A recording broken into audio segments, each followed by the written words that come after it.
C'entro anch'io, c'entro anch'io.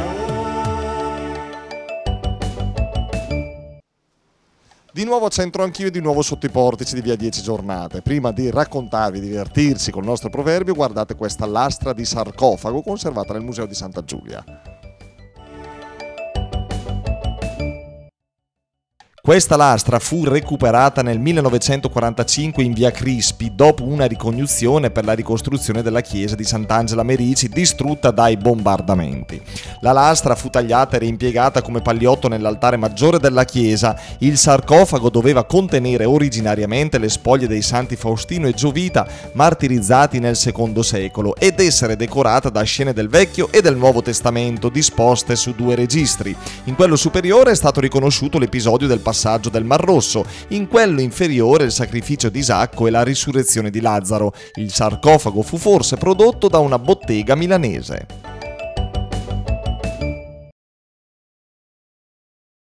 Ed ecco il proverbio di oggi, a mio parere sempre attuale, purtroppo. Chi ga tort è il vuso pe fort. Marzia di Brescia? Sì. Bene, allora un po' il dialetto lo conosci. Un pochino sì. Allora, chi ga tort è il vuso pe o più fort, ovvero? Chi ha torto ha la voce sempre più alta perché Bravo. non riesce a avere ragione in un altro modo. È il vuso pe forte, esatto, pe forte questo.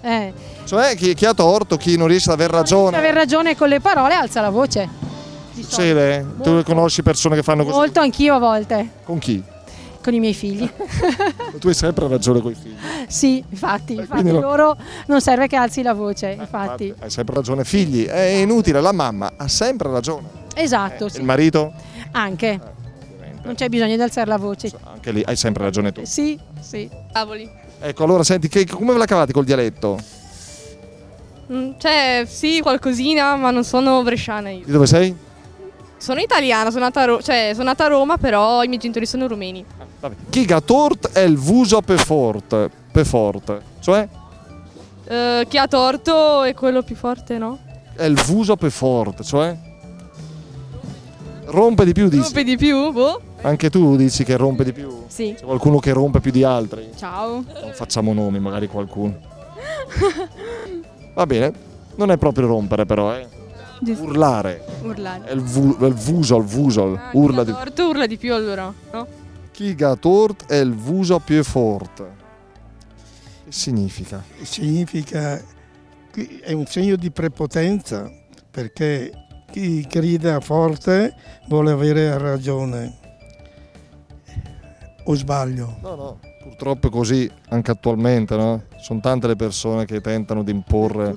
Tutti tendono ad aver ragione, allora uno cerca di gridare più forte, ma non è così, perché la verità ha un altro volto. Vede, lei ha ragione, ma sta parlando con voce moderata, quindi D'accordo? non urla. Bravo, grazie, auguri. Prego, grazie a lei. Proverbio utilizzato e purtroppo sempre attuale. Chi ga torto è il vuso pe forte. Chi non riesce ad avere ragione con le buone maniere e parlando adeguatamente con un tono di voce moderato impone la propria volontà alzando la voce.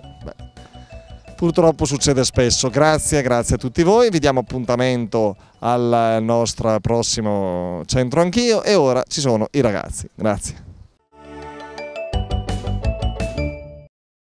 Ciao Agata, se ti prude è il barbos. Che cosa ti gratti? La barba. La barba non ce l'hai, quindi ti gratti il? Mento. Bravissima, è il barbos e il mento.